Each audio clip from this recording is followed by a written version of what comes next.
Welcome to your all-access pass to Montevallo Sports. I'm Tiffany Westery. The Falcons played against Ouachita Baptist University in a non-conference baseball doubleheader in Arkadelphia, Arkansas on Tuesday. Unfortunately, the Falcons fell short, losing 6-2 in Game 1 and 6-4 in Game 2. UM will play against Oakland City University for a non-conference doubleheader Saturday afternoon at 2 p.m. Now let's go over to Seth Hagan and Arky Shea for their take on this semester's sports season. Guys? Thank you so much, Tiffany. I'm Arky Shea. This is Seth Hagan. How you doing? And before we get started, Tiffany's going to New York City in May 2nd. She's actually wearing New York City pants. So if we ever get a shot of that, that'll be fantastic. She's not so bad herself. But let's go ahead and get to some sports for you if we can. First, we'll get to baseball in just a second. But first, let's mention a little bit about golf. 2 conference tournaments this last weekend, men and women's golf. And I think Mr. Seth Hagan might have a little bit update for us. Just a little bit. Montevallo and Emily Gibson have taken the GSC by storm this semester. They've done absolutely perfect. They're now ranked 5th and 6th in the GSC together. They took 5th and 6th in the tournament this past week, and they're doing very, very well. Also, the men placed 8th in the tournament this season, and Trip Cash was the top finisher for the golf team this year, so congratulations to him. Fantastic. I know the girls have a brand new recruit. I was just talking to Sports Information Director Alfred Kojima just a couple of days ago, and she actually from England and hit 78% of her greens. That's nice numbers. So, you know, what we're losing in Morgan Bell, we might be able to make up a little bit with this new recruit.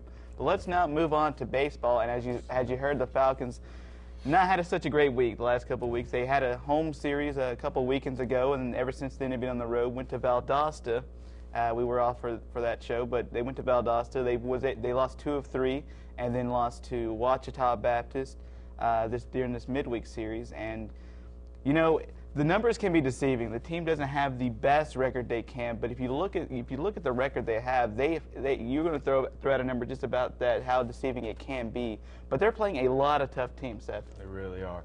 Like, for example, every single nationally ranked team they play, they're not very good against. This year they have a combined 15 losses to nationally ranked teams. Only 2 or 3 wins, the most notable being their win against number 2 West Alabama.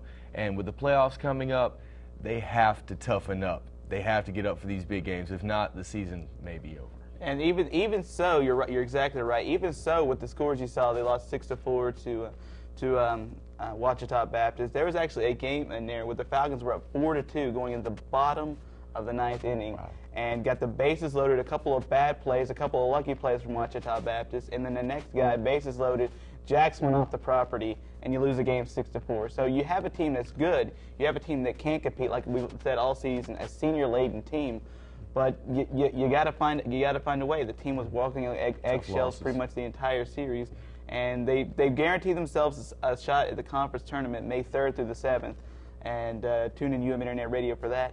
I'll be calling, and we'll have that coverage for you. But if the Falcons are going to win, there are a lot of good teams in the Gulf South Conference, and they'll probably have to play a team like, you know, number 2 ranked Southern Arkansas, or maybe Ouachita Baptist again, or Valdosta State. You know, they're going to have to play some tough teams, and you know, we'll just have the chance to give a couple of final thoughts. Absolutely. Chris Cooper is the big hitter for this team. He has to come up big in the postseason. Also, Daniel Ferruto, another senior with experience, has to come up big. And the pitching staff also. They've performed well in spots this season, but not consistently. It has to become consistent if they're going to win in the big show. And they're going to have to. Chris Cooper's hot, Daniel Ferruto's hot, Eric Moore's hot, Jeremy Jones is playing well, B.J. Holloway's playing well.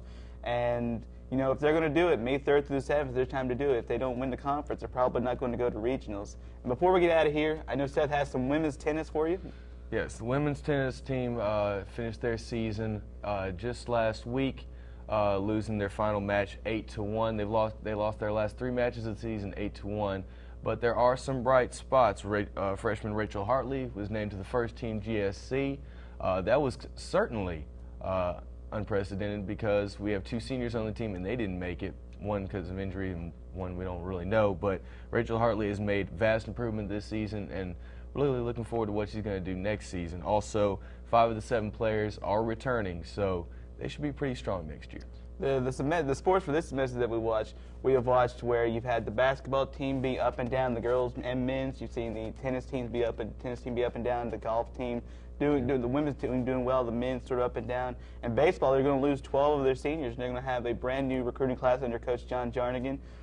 Next semester's spring and fall sports is going to be something to look forward to. It's going to be something with a little bit of mystery, and we might just see a whole new crop of players to jump up in front of us and say, "We're here, Falcon Pride back on the way."